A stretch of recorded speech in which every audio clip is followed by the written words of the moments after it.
성부와 성자와 성령의 이름으로 아멘. 예수님과 어머니 하나 되신 성심을 통해 아버지 뜻 안에서 기도드립니다. 사랑하는 하나님 아버지, 아버지의 뜻 질서를 파괴하고 뛰쳐나온 계속 모든 것이 뒤틀리고 변질된 그 모든 죄악을 회개하고 뉘우치고 반성하며 그 모든 아버지의 생명을 다다시 되돌려 회복시켜 본래의 창조의 목적에 걸맞는 행위를 함으로써 그 모든 것이 아버지의 뜻에 맞닿는 영혼이 되기를 갈망합니다.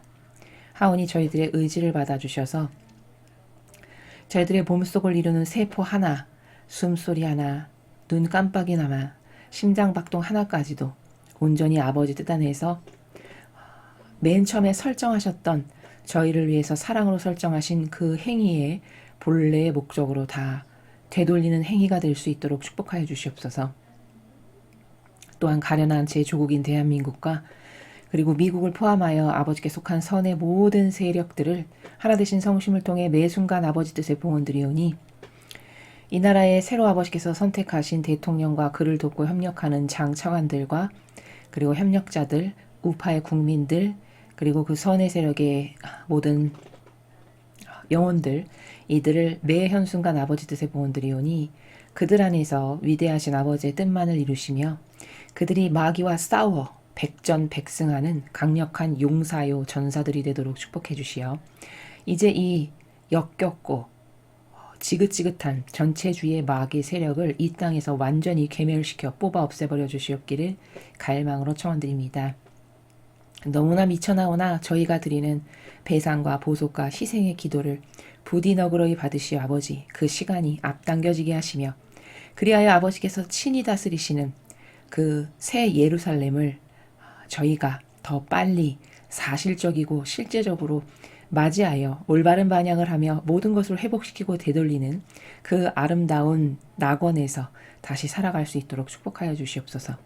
이 모든 기도 우리 주 예수 그리스도 이름으로 기도드리나이다. 아멘. 성부와 성자와 성령의 이름으로 아멘. 안녕하십니까? 하나님의 뜻 성계 피아수녀입니다. 오늘은 11월 달의 마지막 날인데요. 오늘 과연 하나님 아버지께서는 어떤 메시지를 자녀들에게 주셨을지 여러분들과 함께 기대하는 마음으로 설레이는 마음으로 그리고 또 감사하는 마음으로 학습해 보도록 하겠습니다.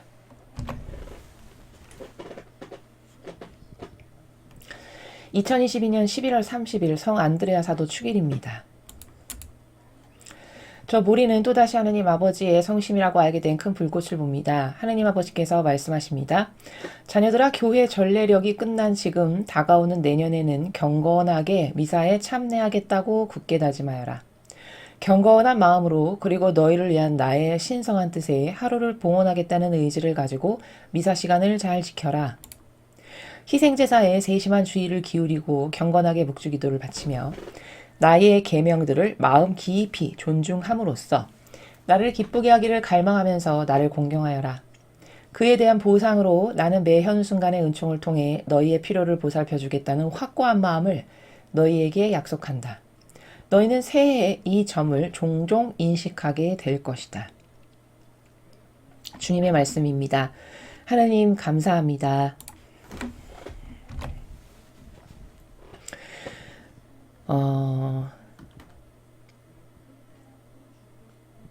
먼저 첫 번째 줄을 보시면요. 여기 지금 아버지께서 이렇게 말씀하시죠. 자녀들아, 교회 전례력이 끝난 지금. 그러니까 교회 전례력으로 따지면 11월 30일이니까 이제 이 해가 끝난 거고 12월부터 새해로 보죠. 교회 전례력상에는. 이제 그 말씀이시죠. 그 전례력이 끝났으니까 이제 교회 전례력은 새해가 시작된 거죠. 끝난 지금에 다가오는 내년에는 경건하게 미사에 참내하겠다고 굳게 다짐하여라. 자, 굉장히 별것 아닌 것처럼 밋밋한 말씀으로 들리시죠? 근데 그렇지가 않습니다. 여기서 주의해야 될 단어는 뭐냐면은 경건이라는 단어예요. 경건. 도대체 경건하다는 게 무엇인가를 알아야 이 첫 번째 문장을 올바르게 이해할 수 있다는 것이죠. 그러면 우리가 미사 참내할 땐 경건해야 돼. 그러면 보통의 일반적인 수준에서는 어떻게 생각하냐면 반바지 입으면 안 되고 쓰레빠 신고 가면 안 되고 뭐 이렇게 단정하고 정갈하고 깔끔하게 머리도 좀 이렇게 단정하게 빗고 이렇게 하라는 말인가 보다. 이렇게 생각하는 게 거의 다죠. 그러나 그것은 경건이라는 단어에 고작 한 1%? 0. 몇 프로? 요것을 아는 것에 지나지 않는다는 거죠. 그것을 완전히 배제할 수는 없으나. 다시 말해 경건이라는 단어의 영적인 세계에서의 본질적 의미를 알아야 하는 것이 요 경건이라는 단어를 똑바로 인식하는 거다라는 겁니다. 그러면 도대체 그럼 경건이라는 게 뭘까? 본질의 나라에서 살펴보았을 때 그것은 일체가 피앗의 정신으로 가지런하게 정돈된 것, 그것을 경건이라고 합니다.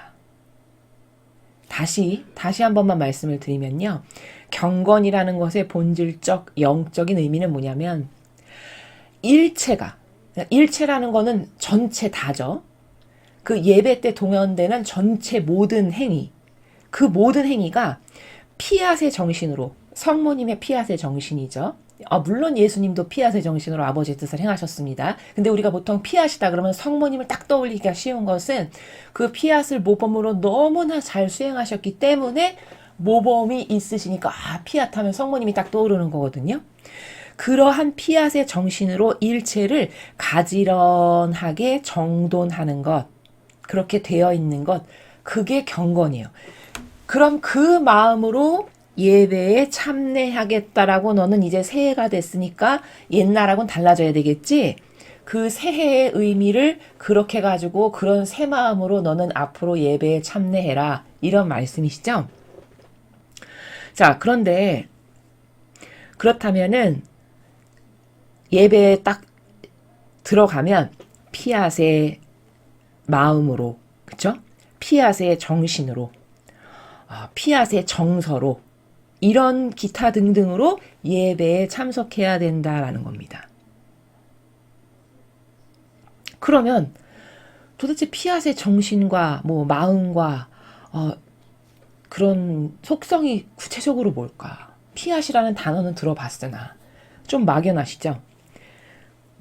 그럼 이제 피앗이 뭔지를 살펴봐야 되겠죠? 피앗이라는 거는요, 한 단어로 함축해서 설명하면 본연의 위치예요. 본연의 위치. 그러니까 다시 말해 나무가 저기 저렇게 심겨져 있죠? 꽃이 여기 이렇게 심겨져 있죠? 태양이 그 지정된 장소에서 끊임없이 열과 에너지를 발산하면서 있죠?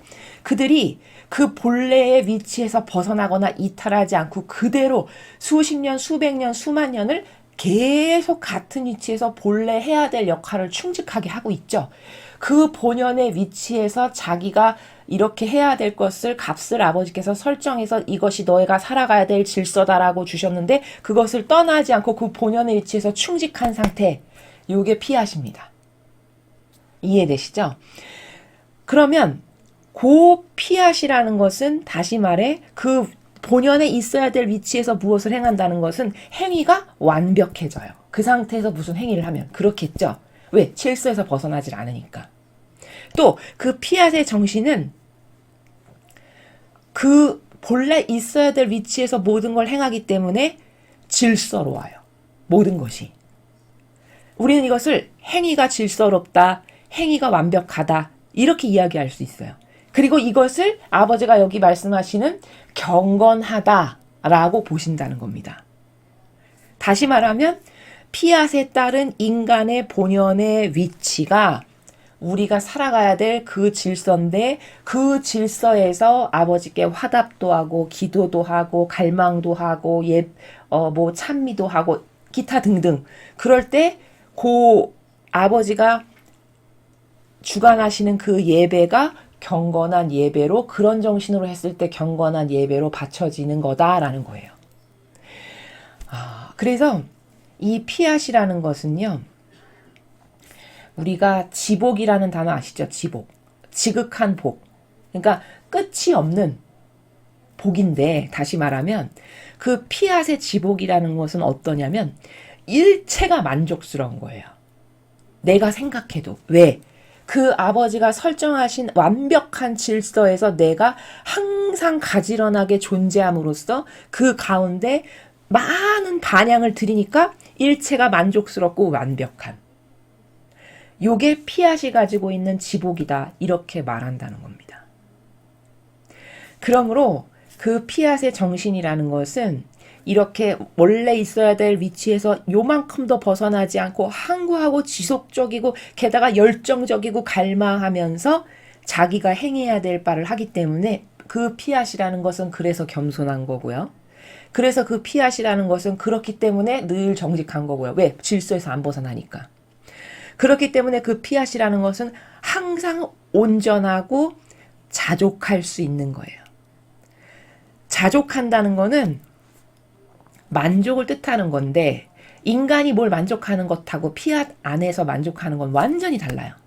인간이 뭘 만족한다는 거는 내 정서와 취향과 기호를 충족시켜주면 만족스럽고 기쁘다라고 하는 거잖아요. 근데 이 피앗의 나라에서의 만족이라는 거는 자유함이 내포된 거예요.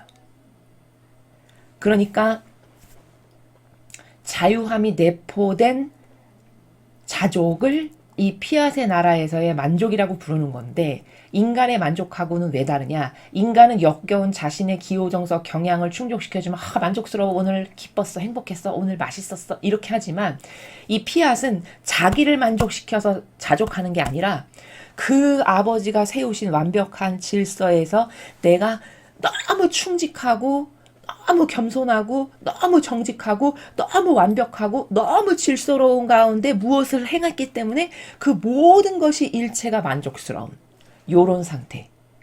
요것이 피앗 안에서의 자족이고 그렇기 때문에 그것은 어떤 것에 얽매여 있지가 않잖아요.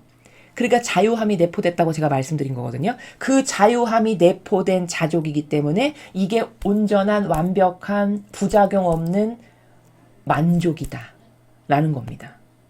인간은 자유롭지 않아요. 나 교도소 안 가고 자유롭게 잘 사는데? 그것은 육적 차원이나 유물론적 차원에서는 그렇게 말할 수 있겠으나 제가 자유하다라고 말하는 것은 영혼이 자유로운 걸 말하는 거거든요. 인간은 자유로운 영혼이 진리를 모르면 절대 자유로울 수가 없어요. 왜냐? 어딘가에 애착과 집착하는 게 단 한 가지라도 있거든요. 그러면 거기 매여 있는 거거든요, 정신이. 거기에 집착하고 애착하고 이것은 이렇게 됐으면 좋겠다라고 하는 그 모든 것이 있는 순간 이미 자유인이 아니에요. 왜냐면 그것에 따라서 끌려가는 정신으로 사는 거지 그것하는 상관없고 하느님하고만의 관계성에서 살아감으로써 내가 이것도 할 수 있고 이것도 할 수 있고 하느님을 기쁘게 하기 위해서 요것도 하고 요것도 하고 요런 영혼의 상태가 진정한 영혼의 자유함이거든요. 그렇기 때문에 인간적인 속성을 가지고 있으면 절대 영혼은 자유로울 수가 없어요. 어디 하나에는 함몰돼 있거나 매어 박혀 있거나 어떤 애착과 집착으로 이렇게 연결이 되어 있는 상태예요.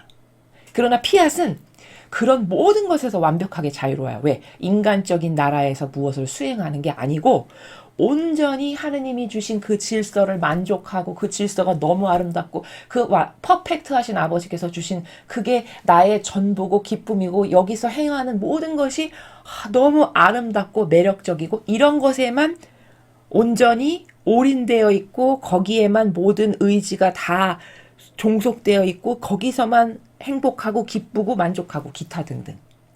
요런 나라. 요게 피앗의 나라예요. 그럼 그런 피앗의 나라에서 네가 예배를 할 때 그게 경건한 예배란다. 이렇게 가르쳐 주시는 거거든요. 근데 이걸 경건을 아까 제가 서두에 말씀드린 것처럼 반바지 안 입고 쓰레빠 안 신고 가면은 경건한 거지 뭐. 단정하게 오늘 새로 산 구두 잘 닦고 이렇게 양복도 좀 빼입고 가면은 경건한 거지. 이렇게 생각하면 지금 제가 말씀드린 피앗의 나라는 하나도 모르면 그 경건은 겨우 0.몇 %짜리의 경건을 전부 다 아는 것처럼 난 오늘 경건하게 미사했어. 이렇게 한다는 거죠. 이해되시죠? 그래서 정리를 하면 성모님이 왜 그렇게 어머니 아름다우신 어머니 성모님을 좋다라고는 하는데 도대체 왜 좋고 왜 아름답고 왜 우리 어머니는 그렇게 멋있는가는 것을 알려면 이런 속성을 알아야 된다는 거죠. 근원을. 그쵸? 근데 어머니가 가지고 계시는 수많은 아름다운 공덕들, 은총들, 그것 중에 빼놓을 수 없는 것 중에 하나가 바로 피앗인데 그 어머니는 그 피앗으로 모든 것을 완성하신 분이에요. 그 아름다운 질서에서 한 번도 흐트러지거나 벗어나거나 위반해서 아버지께 요만큼이라도 뭔가 노여움을 드리거나 이런 것이 일체가 없는, 전혀 없는 그 완벽한 피앗을 구축하셨고 추구하셨고 마침내 완성하신 분이 성모님이시라는 거예요. 그래서 성모님이 위대하신 거예요. 인간이신데도 불구하고. 이해되시죠? 그래서 그 피앗을 요약 정리하면 제가 지금 이렇게 나열해서 설명을 드렸는데 정리하면 고로 피앗이라는 것은 천상의 질서인 하느님 아버지의 뜻, 그 의지가 곧 내가 추구해야 될 피앗이다. 이렇게 정리할 수 있다는 겁니다. 그럼 그 피앗의 나라에서 내가 하느님께 반향도 하고 그 정신으로 예배에 참석하고 그 마음으로 하느님께 사랑을 드리고 그런 것을 예배 때 그 정신의 활동과 그 정신의 나라에서 반향하는 사람이 경건하게 예배를 드리는 사람이라는 거죠. 그래서 피앗의 정신, 피앗의 마음, 피앗의 반향, 피앗의 행위로 예배에 참석하는 것, 그것을 경건하게 예배에 참석했다라고 여기서 말씀하시는 거다. 그 말인즉슨 나는 그냥 무질서하게 내 멋대로 수천 년을 지금 막 살았는데 그 막 살은 것을 다 이렇게 가지런하게 다 질서정연하게 되돌려서 그 가지런한 아버지가 세우신 질서 안에서만 만족하고 행복하고 거기서 기쁨을 느끼고 그래서 다시 일체가 아버지 뜻 안에 이렇게 가지런하게 되는 그게 바로 창조된 목적애로 되돌려지는 거다라는 거죠. 그 정신으로 너는 예배에 참석해라. 새해부터는. 그렇게 하겠다고 굳게 다짐해라. 이 말씀입니다. 그런데 여기서 하나 여러분이 좀 아셔야 될 게 뭐냐면요. 여기 미사라는 단어 보이시죠? 근데 그 미사라는 단어가요. 성경에 나오지 않는 단어예요. 그렇죠? 여러분 성경 읽어보시면 미사라는 단어 성경에서 못 보셨을 거예요. 성경엔 다 예배라고 나와요. 그럼 이것도 변질시킨 이교도가 만든 단어거든요. 이 미사라는 단어의 그 원어, 어디서 파생된 건지를 저희가 좀 조사를 해봤더니 이게 그 옛날에 그 황제가 지배하던 시절에 이제 뭐 신하가 아련을 했잖아요. 그러면 그 다음 사람을 아련해야 되니까 여기서 아련이 끝나고 다음 사람 이렇게 할 때 아련이 끝났다라고 중간에 신하가 외치는 그 단어 중에 하나에 미사라는 단어가 들어가요. 그게 라틴 말인가 아마 그런데 고로 원뜻은요. 아련이 끝났다라는 의미예요. 이 미사라는 단어의 본질적 의미가. 그럼 이건 뭐냐면요. 야 이제 하느님과의 아련이 너는 끝났어. 라고 아버지와 우리와의 관계를 끊어놓는 굉장히 교묘한 나쁜 단어거든요. 근데 그게 뭔지도 모르고 미사 참네 이렇게 말을 하는 거예요. 게다가 인간이 포장하기를 아름다울 미자라고 속여가지고 아름다운 하느님께 드리는 제사야. 이렇게 말을 하는 거죠. 그건 인간이 해석하는 거고 원뜻은 그게 아니라는 겁니다. 그래서 저희는 미사라는 단어를 이제 안 써요. 그래서 저희가 행하는 그 모든 이교도가 말하는 미사를 저희는 예배라고 말을 해요.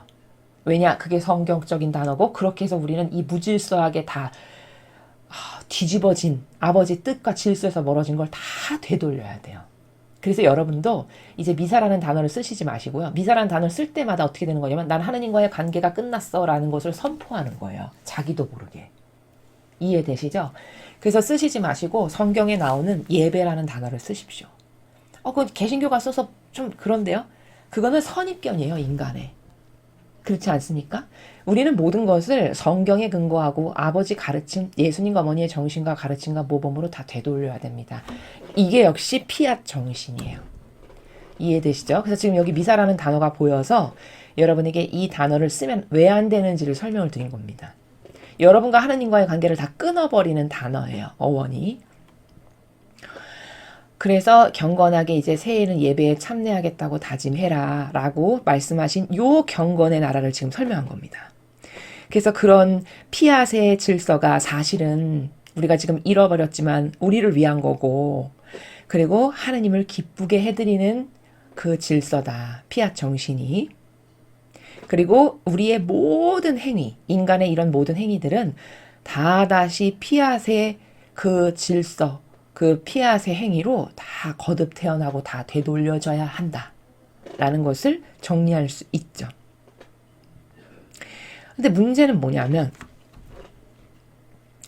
인간은 이렇게 좋은 피앗 정신과 질서가 있는데도 불구하고 자기 기준을 따르는데 목숨을 걸어요. 그렇죠. 잘 생각해 보십시오. 진짜 그런 거 아닌가. 목숨을 건다는 거는 고집스럽게 자기 뜻을 따르기를 좋아한다는 거예요. 어떤 경향이나 기호도 마찬가지죠. 정서까지도. 정서도 저기 가면 내가 편하고 뭔가 은총을 많이 받는 것 같고 좋아. 그럼 고집스럽게 거기를 가죠. 그게 잘못되고 틀렸다라고 성경의 근거에서 아니라고 아무리 이야기를 해도, 그렇죠. 그게 뭐냐, 자기 기준을 그렇게 따르는데 목숨을 거는 속성을 거기서 볼 수 있는 거예요. 그런 어떤 고집, 성경에 근거하지도 않고 진리에 근거하지도 않은 그 자기 기준의 그 역겨운 고집과 아집, 이게 강한 사람의 정신이 자기 기준을 따르는데 목숨을 거는 것과 똑같은 거다.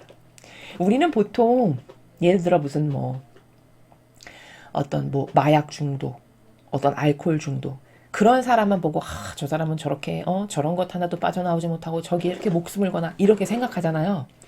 근데 자기가 실상 그런 자기만의 어떤 만족감을 주는 어떤 기호나 정서나 경향에 아주 심하게 심취해서 거기 뿌리가 완전히 깊이 내리고 있다라는 그 진실은 몰라요. 그러면서 겉으로 드러나서 남이 보기에도 저 사람은 중독자야, 안 됐네라는 그 사람은 오히려 비난하죠. 자기는 그 사람보다 지금 더 심각한 상태인데 그것도 모르고.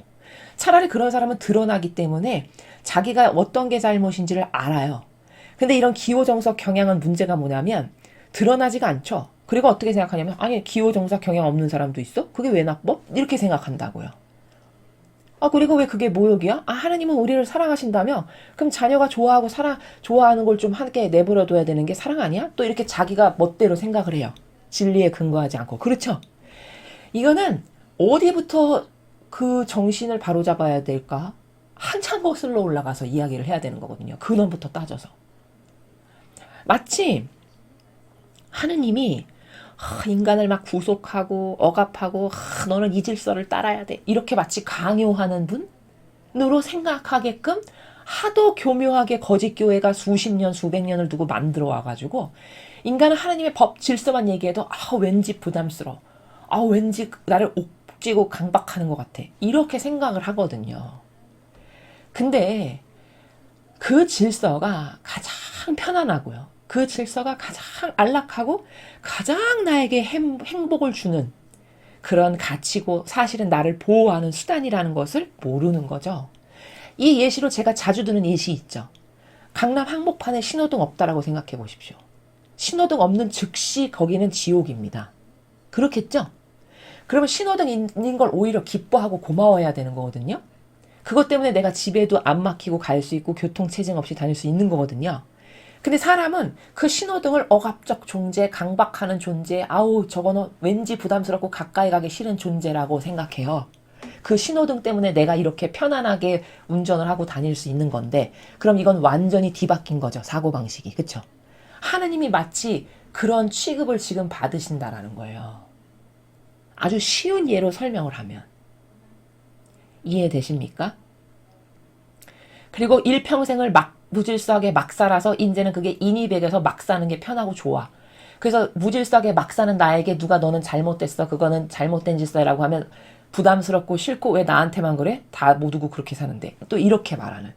이렇게 뒤죽박죽 엉망진창 온통 오해와 부작용과 망상으로 여기가 가득하니 어떻게 하나님께서 진리의 빛을 넣어주실 수가 있겠어요.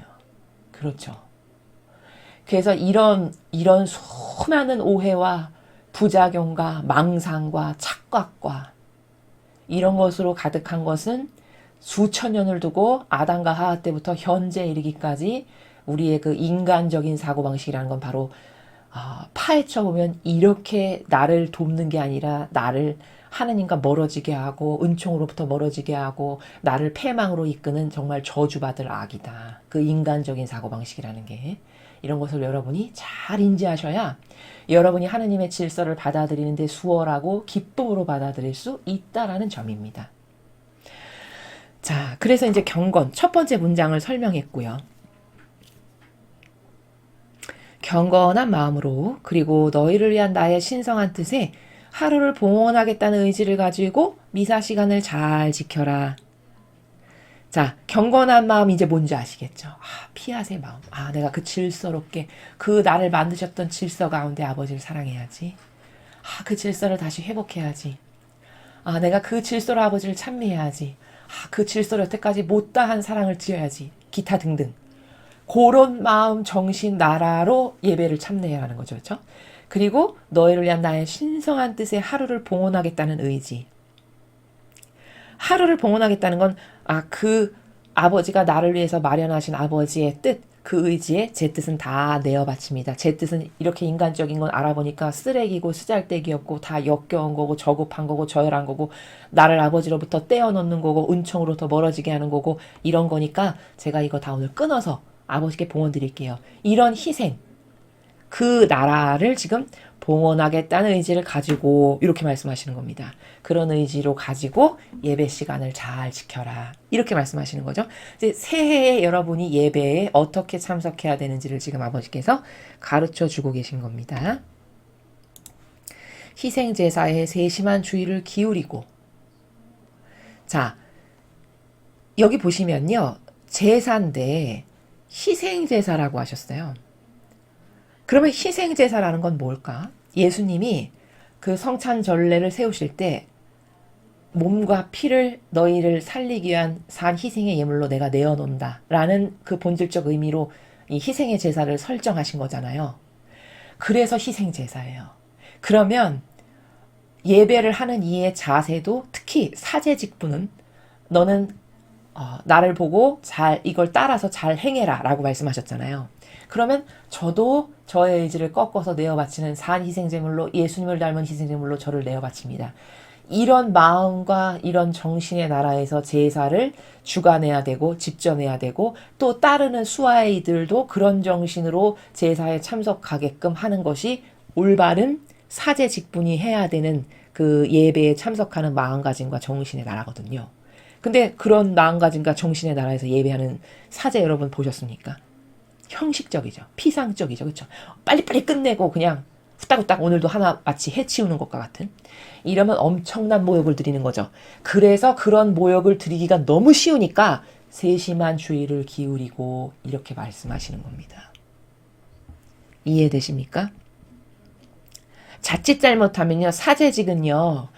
예수님의 정신과 가르침과 모범으로 살면서 그 사제직을 수행하면 너무너무 좋은 거겠으나 그런 정신이 없고 오히려 그것에 반하는 역겨운 인간의 뜻을 가지고 사제직분을 수행하죠. 그럼 안 하는 이만 못해요.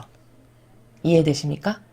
그래서 그렇게 하느님께 오히려 역겨움을 드리고 모욕을 드리는 존재가 되기 십상이에요.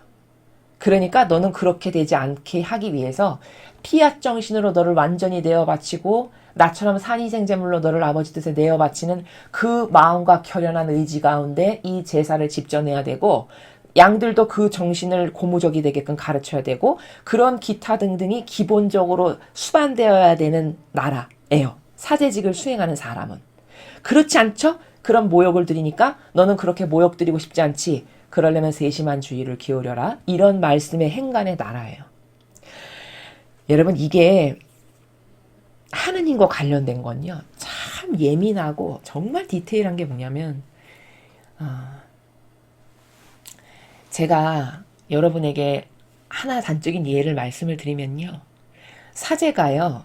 이렇게 감실의 문 여는 그 동작 하나만 봐도요. 저 사람이 진정성의 나라에서 예수님을 진짜 사랑하고 경건한 마음으로 지금 예배를 집전하나 안 하나 다 알 수 있어요. 문 하나 여는 손끝의 동작 하나만 봐도요. 이해되십니까? 얼마든지 알 수 있습니다. 여러분도 아실 수 있어요.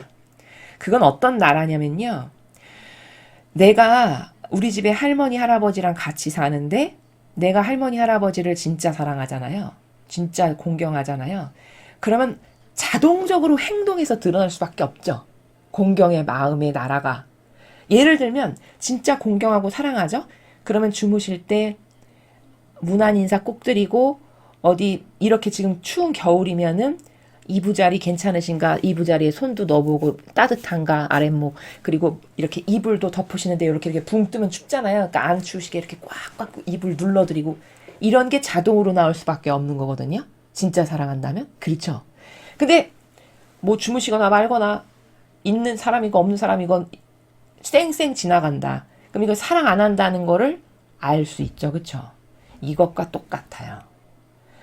그 마음의 진정성은 다 행동으로 드러날 수밖에 없는 거기 때문에 감실의 문을 여는 작은 손놀림의 손길 하나를 통해서도 아, 저 사람은 지금 형식적이고 피상적이고 막연한 나라에서 그냥 시간 때우기의 나라에서 지금 이거를 하는지 아니면 정말 하느님을 공경하고 사랑해서 아주 경건하고 조심성 있게 하는지를 다 알 수 있습니다.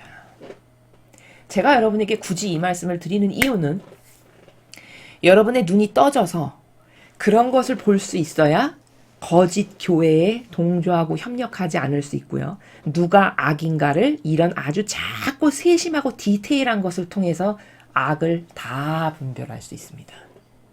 분별하시라고 제가 말씀드리는 거예요. 그래서 이상한데 협력하시지 말고 속지 마시라고 말씀을 드리는 겁니다. 이해되십니까?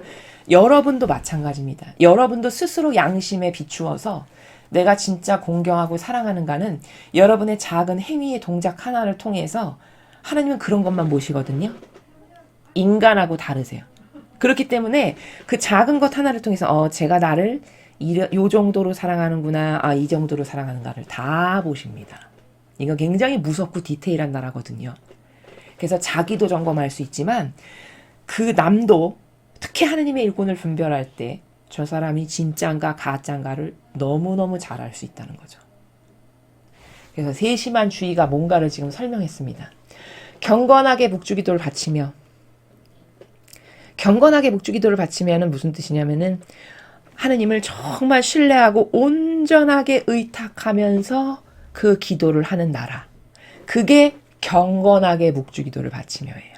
피앗의 정신으로. 그리고 나의 계명들을 마음 깊이 존중함으로써 나를 기쁘게 하기를 갈망하면서 나를 공경해라. 자, 계명을 마음 깊이 존중하고 하느님을 기쁘게 해야지 그것을 갈망하면서 나를 공경해라. 여기 존중이란 단어를 쓰셨죠, 아버지께서. 그러니까 이런 거거든요. 존중할 것을 존중하는 것이 경건한 거예요. 무슨 말이냐? 부모님을 부모님으로 대하지 않는 거는 존중하지 않는 겁니다. 그렇죠? 부모님이면 그 부모님으로서 마땅히 받아야 될 사랑이 있고 마땅히 존중해야 될 권리가 있는 거거든요. 자식이 그런 사랑과 존중을 안 드린다. 그러면 그것은 경건한 게 아닌 거죠. 하느님께도 똑같은 겁니다. 그 여태까지 인류는 하느님이 마땅히 받으셔야 될 사랑, 그분만이 받으셔야 될 권리 이런 걸 다 박탈했어요. 거짓 교회가. 자기가 왕처럼 살면서. 그쵸? 그렇기 때문에 이 존중해야 할 것을 존중하지 않는 것은 하느님께 드리는 엄청난 모욕이고 엄청난 역겨움이다.